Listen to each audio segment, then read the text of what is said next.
Welcome back, everybody, to another weekly challenge recap video. And for week 58, I have some fun news to share with you.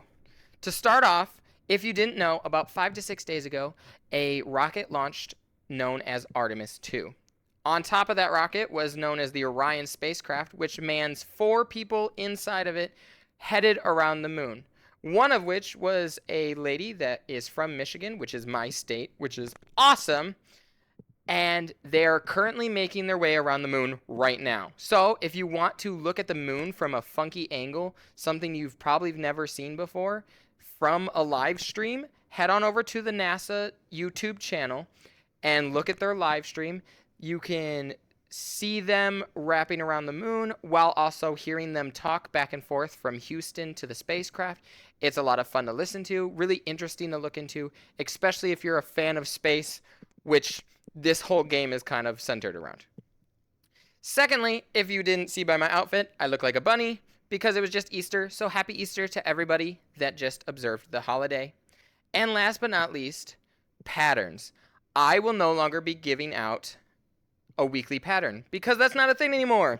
Now they have it in a mainframe, and each of the weeklies will now be giving an increased amount of hypercubes.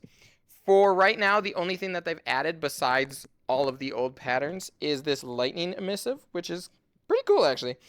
I'm looking forward to like a flame emissive as well as the hollow print, I think it's called. The one with the pumpkin faces. I think that one will look pretty cool with an emissive to it. But let's get started on the challenges. Let's go.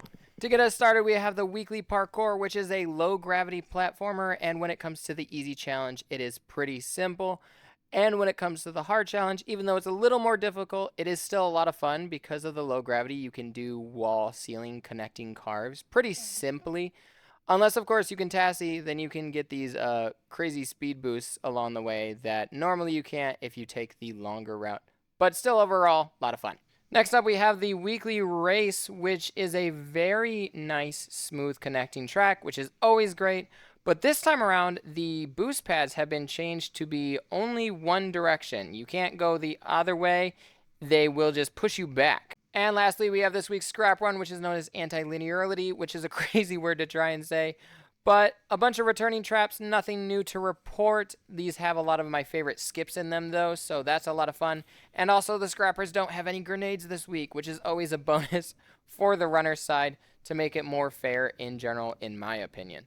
One final thing to note, if you head into a free runner server and head to this invisible maze quest and go underneath in the back corner, you will find a goofy goose.